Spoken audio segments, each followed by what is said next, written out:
Hello everyone. In this video I am going to cover two important topics of Python programming, variables and data types। तो सबसे पहले हम यहाँ पर समझेंगे वेरिएबल्स का फंक्शन क्या होता है, क्यों हम वेरिएबल्स को अपने प्रोग्राम में यूज करते हैं। तो हम हमेशा अपने प्रोग्राम को इंटरेक्टिव बनाते हैं। इंटरेक्टिव बनाने का मतलब ये है कि हम अपने प्रोग्राम के एग्जीक्यूशन के टाइम पर यूजर से इनपुट लेते हैं और उसके अकॉर्डिंग हम यूजर को आउटपुट प्रोवाइड करते हैं। तो यहाँ पर एक इंटरेक्शन होता है यूजर का और प्रोग्राम के बीच में। तो हमेशा हम प्रोग्राम्स को इंटरेक्टिव ही बनाते हैं। अगर हम अपने प्रोग्राम्स को इंटरेक्टिव नहीं बनाएंगे तो उस केस में जो हमारा प्रोग्राम है वो हमेशा सेम रिजल्ट देता रहेगा और वो प्रोग्राम ज्यादा मीनिंगफुल नहीं रहेगा। तो हमारा ऑब्जेक्टिव हमेशा प्रोग्राम को इंटरेक्टिव बनाना रहता है, मतलब यूजर से इनपुट लेके यूजर को इनपुट के अकॉर्डिंग आउटपुट प्रोवाइड कर। तो यूजर से जब हम इनपुट लेते हैं तो उस इनपुट को हमें स्टोर करके रखना पड़ता है, क्योंकि उस इनपुट का प्रोग्राम में यूज होता है कैलकुलेशंस में और अदर फंक्शंस में। तो यूजर के इनपुट को स्टोर करने के लिए हमें प्रोग्राम में वेरिएबल्स की रिक्वायरमेंट रहती है। अब इनका नाम वेरिएबल्स इसलिए दिया गया है क्योंकि इनकी वैल्यू प्रोग्राम के एग्जीक्यूशन के टाइम पर चेंज हो सकती है। हम वैल्यू दूसरी भी दे सकते हैं, इसलिए इनका नाम वेरिएबल्स है। नेक्स्ट है टाइप्स। टाइप्स का मतलब होता है डेटा टाइप्स। डेटा टाइप्स का मतलब ये है कि जैसे कि यूजर बहुत डिफरेंट टाइप की वैल्यूज प्रोग्राम के एग्जीक्यूशन के टाइम में प्रोवाइड कर सकता है। जैसे एक इंटीजर वैल्यू प्रोवाइड कर सकता है, एक डेसिमल वैल्यू प्रोवाइड कर सकता है, एक टेक्स्ट वैल्यू भी प्रोवाइड कर सकता है। ऐसे बहुत सारी डिफरेंट वैल्यूज का इनपुट पॉसिबल है प्रोग्राम के एग्जीक्यूशन के टाइम पे। तो ये डिसाइड करता है डेटा टाइप। तो वेरिएबल किस टाइप की वैल्यू को प्रोग्राम के एग्जीक्यूशन के टाइम पे एक्सेप्ट करेगा, ये डिपेंड करता है कंप्लीटली डेटा टाइप पर। पाइथन प्रोग्रामिंग में जो डेटा टाइप की लिस्ट है ये बहुत ही ज्यादा वास्ट है, लेकिन यहाँ पर ये सिंपल भी है, क्योंकि हम जब भी वेरिएबल को डिक्लेयर करते हैं तो हमें यहाँ पर डेटा टाइप उस वेरिएबल का मेंशन नहीं करना पड़ता। जो भी वैल्यू हम वेरिएबल को असाइन करते हैं उसके अकॉर्डिंग ऑटोमेटिकली उस वेरिएबल का डेटा टाइप डिफाइन हो जाता है, और ये ऑटोमेटिकली होता है। यहाँ पर हम कोई भी डेटा टाइप अपनी तरफ से वेरिएबल को मेंशन नहीं करते। तो यहाँ पर हर एक ऑब्जेक्ट के पास, ऑब्जेक्ट मतलब यहाँ पर वेरिएबल भी हम कह सकते हैं, तो हर एक ऑब्जेक्ट या वेरिएबल के पास यहाँ पे ये 3 पॉइंट्स रहते हैं। फर्स्ट होता है आइडेंटिटी। आइडेंटिटी का मतलब है वेरिएबल का नाम, और वेरिएबल के नाम के हेल्प से हम वेरिएबल में वैल्यू को स्टोर करते हैं, और जब भी रिक्वायरमेंट होती है उस वैल्यू की वेरिएबल के नाम से हम उसको एक्सेस करते हैं। तो ये फर्स्ट है आइडेंटिटी। नेक्स्ट है टाइप। टाइप का मतलब ये है कि हमारा जो वेरिएबल है वो किस टाइप की वैल्यू को स्टोर कर रहा है, डेसिमल या फिर इंटीजर या फिर कोई और वैल्यू। तो ये टाइप या फिर डेटा टाइप मेंशन करता है। और थर्ड है वैल्यू। तो ये वैल्यू उस वेरिएबल को असाइन की जाती है, मतलब कि जब हम प्रोग्राम को एग्जीक्यूट कर रहे हैं तो जो भी यूजर इनपुट दे रहा है तो वो वैल्यू होती है जो कि वेरिएबल स्टोर करके रखता है। तो ये यहाँ पर फर्स्ट 3 पॉइंट्स है। नेक्स्ट यहाँ पर ये 3 पॉइंट्स अब डिटेल में दे रखे हैं। तो first identity of the object, और वेरिएबल का मतलब ये है कि ये वेरिएबल या ऑब्जेक्ट का वो नाम होता है जिसके हेल्प से हम वेरिएबल या ऑब्जेक्ट और वैल्यू को स्टोर करते हैं, और जब भी उस वैल्यू की रिक्वायरमेंट होती है वेरिएबल या ऑब्जेक्ट के नाम से हम उस वैल्यू को एक्सेस करते हैं अपने प्रोग्राम में और उसको यूज करते हैं। Next type. टाइप का मतलब डेटा टाइप है। तो जैसे मैंने बताया कि पाइथन प्रोग्रामिंग लैंग्वेज में वास्ट डेटा टाइप की लिस्ट है।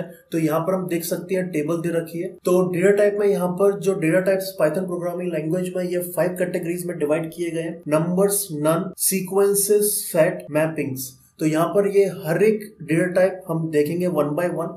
तो फर्स्ट है नंबर्स। तो ये जो फर्स्ट डेटा टाइप की कैटेगरी है नंबर्स, इसमें 3 टाइप्स है, इंटीजर, फ्लोटिंग पॉइंट और कॉम्प्लेक्स। तो इंटीजर मतलब कि जब भी हम वेरिएबल को इंटीजर वैल्यू असाइन करना चाहते हैं, मतलब कि पॉजिटिव नंबर या फिर नेगेटिव नंबर या फिर 0, तो उसके लिए उस वेरिएबल का जो डेटा टाइप होता है वो इंटीजर रहता है। इसका मैं यहाँ पर एग्जांपल दे रहा हूँ पाइथन इंटरेक्टिव मोड शेल का यूज करके।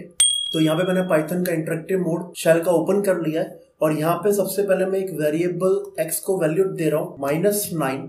अब इसके बाद अगर हम पाइथन प्रोग्रामिंग लैंग्वेज में चेक करना चाहते हैं किस वेरिएबल का क्या डेटा टाइप है, तो उसके लिए हमारे पास टाइप फंक्शन अवेलेबल है। तो हमें टाइप फंक्शन का यूज करना है और उसके अंदर हम उस वेरिएबल का नाम देना है जो कि यहाँ पर x है, और उसके बाद यहाँ पे एंटर किए तो हम देख सकते हैं यहाँ पे हमें रिजल्ट मिल रहा है इंट। तो x जो है ये एक इंटीजर टाइप का वेरिएबल है, क्योंकि इसको मैंने एक इंटीजर वैल्यू असाइन की है। नेक्स्ट यहाँ पर हम देख सकते हैं कि इंटीजर में बूलियन है। बूलियन मतलब कि हमारा जो वेरिएबल है वो ट्रू या फॉल्स में से एक वैल्यू को स्टोर करता है। अब इसका एक एग्जाम्पल देखते हैं। तो यहाँ पर मैं एक वेरिएबल को वैल्यू असाइन कर रहा हूँ x = 7। इसको प्रिंट भी कर रहा हूँ। तो यहाँ पर देख सकते हैं कि हमें 7 मिल रहा है, मतलब x की वैल्यू जो वो 7 है। वेरिएबल की वैल्यू जब भी नॉन जीरो होती है या फिर उस वेरिएबल की वैल्यू रहती है और वो नॉन जीरो है, तो उस केस में उसको ट्रू कंसीडर किया जाता है और जीरो के केस में उसको सिर्फ फॉल्स कंसीडर किया जाता है। तो यहाँ पर जैसे कि मैंने x वेरिएबल को 7 वैल्यू दी है जो कि नॉन जीरो है, तो इसका जब मैं रिजल्ट चेक करूंगा तो वहां पर मुझे ट्रू मिलेगा। तो इसके लिए टाइप x, तो यहां पर हम देख सकते हैं कि जैसे कि x वेरिएबल को मैंने 7 वैल्यू प्रोवाइड की है, इस वजह से 7 यहाँ पर एक नॉन जीरो नंबर है, उसको ट्रू कंसीडर किया जाता है। तो जब मैं टाइप कास्टिंग के हेल्प से इस x वेरिएबल का डेटा टाइप चेक कर रहा हूं, तो यहाँ पर मुझे रिजल्ट मिल रहा है बूल, और इसको मैं प्रिंट करने जा रहा हूं, तो हमें यहाँ पर ट्रू रिजल्ट मिलना चाहिए। तो प्रिंट बूल x, तो यहां पर हम देख सकते हैं कि हमें रिजल्ट ट्रू मिल रहा है। अब इसके बाद मैं एक फॉल्स का एग्जांपल देना चाहता हूं। तो इस टाइम पे x को मैं 0 वैल्यू दे रहा हूं और 0 को हमेशा फॉल्स कंसीडर किया जाता है। तो इसके बाद अब मैं यहाँ पर बूल फंक्शन का यूज करके x की वैल्यू को प्रिंट करूंगा, तो मुझे यहाँ पर फॉल्स मिलेगा क्योंकि x की वैल्यू इस टाइम पे 0 है और 0 को फॉल्स कंसीडर किया जाता है। सो प्रिंट बूल x, और यहाँ पे हमें रिजल्ट फॉल्स मिल रहा है। तो पाइथन प्रोग्रामिंग लैंग्वेज में जब भी वेरिएबल की वैल्यू नॉन जीरो होती है तो उसको ट्रू कंसीडर किया जाता है, और इसका एग्जांपल ये है। और पाइथन प्रोग्रामिंग लैंग्वेज में जब भी वेरिएबल की वैल्यू हम जीरो देते हैं तो उसको फॉल्स कंसीडर किया जाता है, और उसका एग्जांपल ये रहा।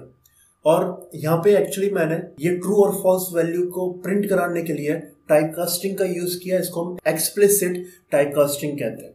तो ये यहाँ पर नंबर्स में इंटीजर डेटा टाइप में बुलियन डेटा टाइप है, और ये इसका हम प्रैक्टिकल एग्जांपल देख चुके। अब मैं मूव कर रहा हूँ नेक्स्ट के लिए, जो कि है फ्लोटिंग पॉइंट। फ्लोटिंग पॉइंट का मतलब ये है कि जब भी हम वेरिएबल को डेसिमल वैल्यू असाइन करना चाहते हैं तो उस वेरिएबल का जो डेटा टाइप है वो फ्लोटिंग पॉइंट होता है। या फिर जब भी हम वेरिएबल को एक एक्सपोनेंशियल वैल्यू असाइन करना चाहते हैं तो उसके लिए भी यहाँ पर फ्लोटिंग पॉइंट उस वेरिएबल का डेटा टाइप हो जाता है। तो इसका अब एग्जाम्पल हम देखेंगे। तो यहाँ पर अब मैं x वेरिएबल को एक डेसिमल वैल्यू असाइन कर रहा हूँ। सो x इक्वल्स टू 5.6। अब इसके बाद जब मैं x वेरिएबल का डेटा टाइप चेक करूंगा तो यहाँ पर मुझे फ्लोट मिलेगा। तो टाइप x, और यहाँ पे देख सकते हैं हमें फ्लोट मिल रहा है। तो जैसे कि मैंने x वेरिएबल को एक डेसिमल वैल्यू असाइन की है, तो इस वजह से इसका जो डेटा टाइप है वो फ्लोट हो चुका है। ऐसे ही हम एक्सपोनेंशियल वैल्यू भी दे सकते हैं। जैसे कि सपोज मैं देना चाहता हूँ 2 इंटू 10⁻⁻⁸। तो यहाँ पे 2 इंटू 10⁻⁻⁸ हम इस तरीके से नहीं लिख पाएंगे। हमें 10 की जगह पे यहाँ पर ई आइदर कैपिटल और स्मॉल यूज करना पड़ेगा। सो 2 इंटू 10 की जगह पे यहाँ पर ई आएगा, और -8 जो पावर है वो इस तरीके से रहेगी। तो यहाँ पर 2e-8 का मतलब है 2 इंटू 10⁻⁻⁸, और इसका भी जब मैं डेटा टाइप चेक करूंगा तो मुझे सेम फ्लोट ही मिलेगा। सो टाइप y, और इसका डेटा टाइप हम देख सकते हैं फ्लोट है। अब यहाँ पे मैं x और y की वैल्यू प्रिंट कर देता हूँ। सो प्रिंट x, तो यहाँ पे हमें 5.6 मिल रहा है, और प्रिंट y हमें 2e-08 मिल रहा है। तो ये है फ्लोट डेटा टाइप। तो जब भी हम वेरिएबल की वैल्यू डेसिमल मेंशन करते हैं तो ऑटोमेटिकली उसका डेटा टाइप जो है वो फ्लोट हो जाता है। और इसके बाद जो नेक्स्ट डेटा टाइप है वो है यहाँ पर कॉम्प्लेक्स। तो जैसे कि मैथमेटिक्स में हम पढ़ते हैं हमारे पास कॉम्प्लेक्स नंबर्स भी होते हैं। कॉम्प्लेक्स नंबर के 2 पार्ट रहते हैं, एक रियल और सेकंड इमेजिनरी। मैथमेटिक्स में इमेजिनरी पार्ट को रिप्रेजेंट करने के लिए हम आई वेरिएबल का यूज करते हैं, लेकिन यहाँ पर हमें जे वेरिएबल का यूज करना है। तो इसका हम एक एग्जाम्पल देखेंगे कॉम्प्लेक्स नंबर का। तो यहाँ पर एक्स वेरिएबल को मैं एक कॉम्प्लेक्स नंबर दे रहा हूँ 5-8j। तो यहाँ पर x को मैंने कॉम्प्लेक्स नंबर दे दिया 5-8j, जिसमें 5 इसका रियल पार्ट है और -8 जो है वो इमेजिनरी पार्ट है। अब x का मैं डेटा टाइप चेक करूंगा तो मुझे यहाँ पर कॉम्प्लेक्स डेटा टाइप मिलेगा। सो टाइप x, और यहाँ पे हम देख सकते हैं जैसे कि मैंने x वेरिएबल को एक कॉम्प्लेक्स नंबर असाइन किया है, और जब मैं इसका डेटा टाइप चेक कर रहा हूँ तो ऑटोमेटिकली इसका डेटा टाइप कॉम्प्लेक्स हो चुका है। तो ये कॉम्प्लेक्स डेटा टाइप है। तो इस तरीके से नंबर्स में हमारे पास 3 कैटेगरीज है। इंटीजर में हम वेरिएबल को इंटीजर वैल्यू असाइन करते हैं, फ्लोटिंग पॉइंट में हम वेरिएबल को डेसिमल वैल्यू असाइन करते हैं, और कॉम्प्लेक्स में हम वेरिएबल को इमेजिनरी वैल्यू असाइन करते हैं। यहाँ पर नेक्स्ट कैटेगरी है नन। तो जब भी हम वेरिएबल को कोई भी वैल्यू किसी भी टाइप की असाइन नहीं करना चाहते तो उस केस में हम वेरिएबल को नन वैल्यू असाइन करते हैं और उसका डेटा टाइप नन हो जाता है। तो अब मैं इसका एक एग्जांपल दिखाने जा रहा हूँ। तो यहाँ पर x वेरिएबल को मैं इस बार नन वैल्यू असाइन कर रहा हूँ। तो नन मैंने x वेरिएबल को असाइन कर दिया वैल्यू। अब इसके बाद जब मैं इस x वेरिएबल का डेटा टाइप चेक करूंगा तो यहाँ पर मुझे नन डेटा टाइप मिलेगा। सो टाइप x, और यहाँ पे हम देख सकते हैं x वेरिएबल का जो डेटा टाइप है वो नन टाइप है, क्योंकि यहाँ पर इसको हमने नन वैल्यू असाइन किया, मतलब इसको हमने कुछ भी वैल्यू असाइन नहीं किया। इसके बाद नेक्स्ट कैटेगरी है सीक्वेंसेस, और सीक्वेंसेस में हमारे पास 3 डेटा टाइप्स है, स्ट्रिंग, टपल एंड लिस्ट। हर एक में हम 2 और मोर देन 2 वैल्यूज असाइन करते हैं। तो सबसे पहले हम स्ट्रिंग को देखेंगे। स्ट्रिंग में हम हमेशा कैरेक्टर्स के सीक्वेंस को स्टोर करते हैं। तो सबसे पहले मैं स्ट्रिंग का एग्जाम्पल दिखाने जा रहा हूँ। तो यहाँ पर x वेरिएबल को मैं एक स्ट्रिंग प्रोवाइड कर रहा हूँ, और स्ट्रिंग को हमेशा हम आइदर सिंगल कोट या डबल कोट में इनक्लोज करते हैं। यहाँ पर मैं पाइथन प्रोग्रामिंग टेक्स्ट लिख रहा हूँ। तो यहाँ पे x वेरिएबल को मैंने एक स्ट्रिंग प्रोवाइड कर दिया जो कि है पाइथन प्रोग्रामिंग। अब इसके बाद मैं इसको प्रिंट करता हूँ तो मुझे सेम टेक्स्ट पाइथन प्रोग्रामिंग मिलेगा। अब इसके बाद अगर मैं इसका डेटा टाइप चेक करूंगा तो मुझे यहाँ पर स्ट्रिंग मिलेगा, क्योंकि मैंने यहाँ पर एक स्ट्रिंग इस x वेरिएबल को असाइन की है। सो टाइप x, और यहाँ पे हम देख सकते हैं स्ट्रिंग शॉर्ट फॉर्म में दे रखा है str। तो स्ट्रिंग एक्चुअली टेक्स्ट है या फिर कैरेक्टर्स का सीक्वेंस है, और ये हम वेरिएबल को असाइन करते हैं आइदर सिंगल कोट और डबल कोट में, और इसका यहाँ पर ये कंप्लीट एग्जांपल है। नेक्स्ट हमारे पास डेटा टाइप इस कैटेगरी सीक्वेंसेस में है टपल। तो टपल में हम 1 या फिर more than 1 different data type की वैल्यूज को ग्रुप कर सकते हैं, और यहाँ पर हमें स्मॉल ब्रैकेट ग्रुपिंग के लिए यूज करना होगा। तो इसका एग्जाम्पल है, तो यहाँ पर x इक्वल्स टू, अब यहाँ पर मैं 3 डिफरेंट टाइप की वैल्यूज दूंगा, फर्स्ट इंटीजर, सेकंड स्ट्रिंग और थर्ड फ्लोटिंग पॉइंट। सो 5 पाइथन, और थर्ड यहाँ पर 4.9। तो यहाँ पर x वेरिएबल को मैंने 3 डिफरेंट वैल्यूज दे दी हैं, फर्स्ट इंटीजर, सेकंड स्ट्रिंग और थर्ड फ्लोटिंग पॉइंट, हम डेसिमल भी कह सकते हैं। तो यहाँ पर ये जो x वेरिएबल है अब ये टपल टाइप का है, तो इसको मैं सबसे पहले प्रिंट करने जा रहा हूँ। तो यहाँ पर हम देख सकते हैं हमें सेम x में जो मैंने वैल्यूज 3 डिफरेंट टाइप की असाइन की है वो हमें यहाँ पर मिल रही हैं। अब जब मैं x का डेटा टाइप चेक करूंगा तो यहाँ पर मुझे टपल मिलेगा। सो टाइप x, तो यहाँ पर हमें इसका डेटा टाइप टपल मिल रहा है। तो ये है tuple data type. Next Python programming में सीक्वेंसेस कैटेगरी में डेटा टाइप है लिस्ट। लिस्ट में भी हम सेम चीज करते हैं, हम डिफरेंट डेटा टाइप की वैल्यूज दे सकते हैं, और यहाँ पर हमें वैल्यूज को इनक्लोज करना होगा स्क्वायर ब्रैकेट में, ना कि स्मॉल ब्रैकेट में। तो यहाँ पर x को मैं इस बार वैल्यू असाइन कर रहा हूँ स्क्वायर ब्रैकेट में, सेम 5 पाइथन 4.9।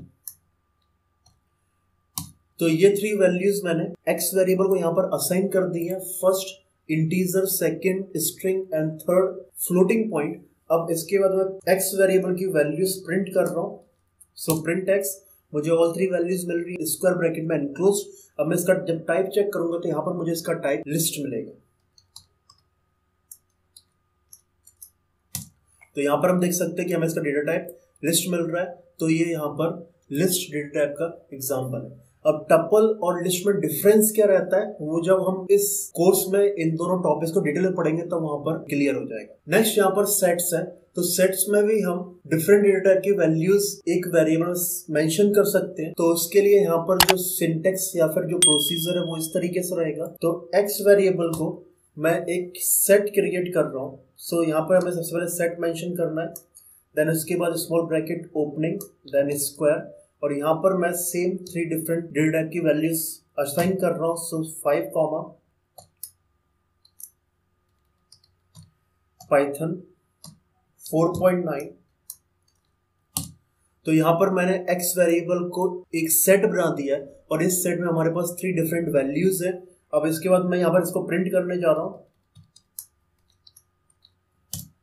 सो हमें यहाँ पर सेम ऑल 3 वैल्यूज मिल रही है। अब इसके बाद मैं इस x वेरिएबल का डेटा टाइप अब चेक करने जा रहा हूँ। तो यहाँ पर मुझे सेट मिलना चाहिए। सो टाइप x, और यहाँ पे हमें डेटा टाइप सेट मिल रहा है।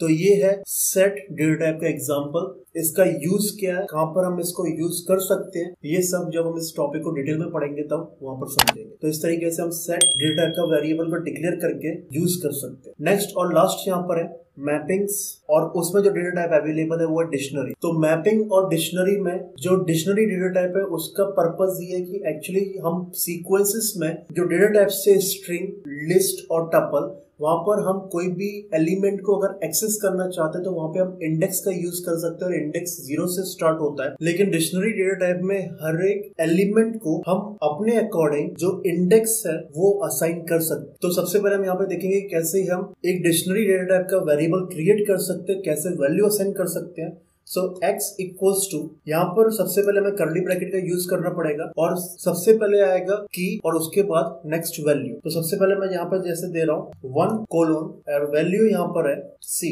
Next 2 colon and value c++, next 3 colon value Java, 4 colon value Python, और यहाँ पर ये डिक्शनरी वेरिएबल क्लोज हो। तो ये तरीका है डिक्शनरी वेरिएबल को क्रिएट करने का। तो डिक्शनरी वेरिएबल को क्रिएट करने के लिए हमें कर्ली ब्रैकेट्स का यूज करना पड़ता है और यहाँ पर हर एक सेट में सबसे पहले की वैल्यू आएगी जिसके हेल्प से हम वैल्यू को एक्सेस करेंगे। तो यहाँ पर 1 2 3 4 जो है ये कीज है और C, C++, जावा और पाइथन ये यहाँ पर वैल्यूज है और इन कीज का यूज करके हम वैल्यूज को अपने प्रोग्राम में एक्सेस करते हैं। अब इसके बाद मैं यहाँ पर प्रिंट करने जा रहा हूँ एक्स वेरिएबल की वैल्यू जो कि यहाँ पर ये कलेक्शन है। सो प्रिंट एक्स, तो यहाँ पर हमें सेम सेट मिल रहा है। अब इसके बाद मैं एक्स वेरिएबल का डेटा टाइप चेक करने चाह रहा हूं जो कि डिक्शनरी मिलना चाहिए। सो टाइप एक्स और यहाँ पर डिक्शनरी हमें शॉर्ट में DICT मिल रहा है। तो ये सभी डेटा टाइप्स अवेलेबल है पाइथन प्रोग्रामिंग में। हर एक डेटा टाइप का जो डिटेल्ड यूज है वो हम इस कोर्स में आगे देखेंगे। अब इसके बाद यहाँ पर जो थर्ड पॉइंट है वेरिएबल से रिलेटेड, अब वो हम यहाँ पर देखने जा रहे हैं। तो फर्स्ट यहाँ पे था आइडेंटिटी ऑफ द ऑब्जेक्ट और वेरिएबल, जो कि उसका नाम था जिसके हेल्प से हम उस ऑब्जेक्ट या वेरिएबल वैल्यू को स्टोर करते हैं और उसमें से वैल्यू को एक्सेस करते हैं। सेकंड रहता है डेटा टाइप, जो ये मेंशन करता है कि वेरिएबल जो है वो किस टाइप की वैल्यू को स्टोर किए हुए हैं और उसके अकॉर्डिंग हम उस वेरिएबल ऑपरेशंस को परफॉर्म करते हैं। और थर्ड होता है वैल्यू ऑफ ऑब्जेक्ट, और यहाँ पर हम इक्वल असाइनमेंट ऑपरेटर का यूज करके वेरिएबल को वैल्यू असाइन करते हैं और इसको बोला जाता है बिल्डिंग ऑफ अ वेरिएबल, जहां पर हम वेरिएबल को वैल्यू को असाइन करते हैं। अब इसका हम एग्जांपल देख सकते हैं प्रीवियस एग्जांपल्स में। तो यहाँ पर जैसे हम देख सकते हैं कि मैंने x इक्वल्स टू और ये वैल्यूज का सेट दे रखा है। तो यहाँ पर मैंने इक्वल ऑपरेटर का यूज करके, असाइनमेंट ऑपरेटर का यूज करके ये सारी वैल्यूज x वेरिएबल को दी है।